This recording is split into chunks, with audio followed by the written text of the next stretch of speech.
మీకోసం ఏకాదశి కథ. ఒకప్పుడు దేవలోకం ప్రశాంతత కోల్పోయింది. అంధకారం పెరిగింది. కారణం మూరాసురుడు అనే భయంకరమైన అసురుడు.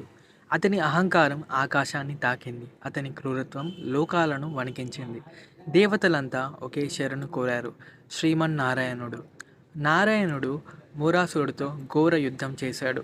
అసురుని బలానికి అంతం లేకపోయింది. యుద్ధం అనంతరం విష్ణువు ఒక ప్రశాంతమైన గుహలో యోగనిద్రలో లీనమయ్యాడు.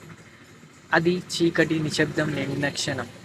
అదే సమయంలో మూరాసురుడు విష్ణువును సంహరించాలనే దురాలోచనతో ముందుకు వచ్చాడు. అప్పుడే ఆ నిశ్శబ్దాన్ని చీల్చుకుంటూ విష్ణువు శరీరం నుంచి ఒక దివ్య కాంతి వెలిసింది. ఆ కాంతి ఒక దేవీ స్వరూపంగా మారింది. కళ్ళల్లో ధర్మం, ఆమె చేతుల్లో శక్తి.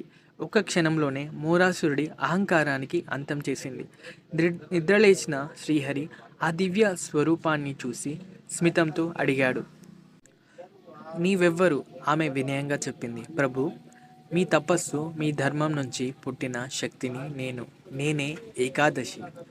ఆ మాటలు విని శ్రీహరి హృదయం కరిగింది. ఆయన వరమిచ్చాడు.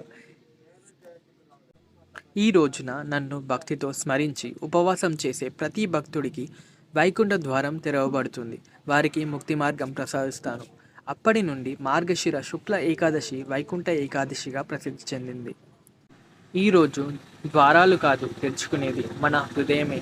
అహంకారం కాదు విడిచిపెట్టేది, మన లోపల ఉన్న చీకటినే. మన ఛానల్ సభ్యులందరికీ వైకుంఠ ఏకాదశి శుభాకాంక్షలు. శ్రీమన్నారాయణ కాంతి మీ జీవితాన్ని వెలుగుతో నింపాలని కోరుకుంటున్నాను. ఈ వీడియో నచ్చితే లైక్ చేయండి, సబ్స్క్రైబ్ చేయండి, కమెంట్ చేయండి. ఓం నమో నారాయణాయ. Thank you for watching.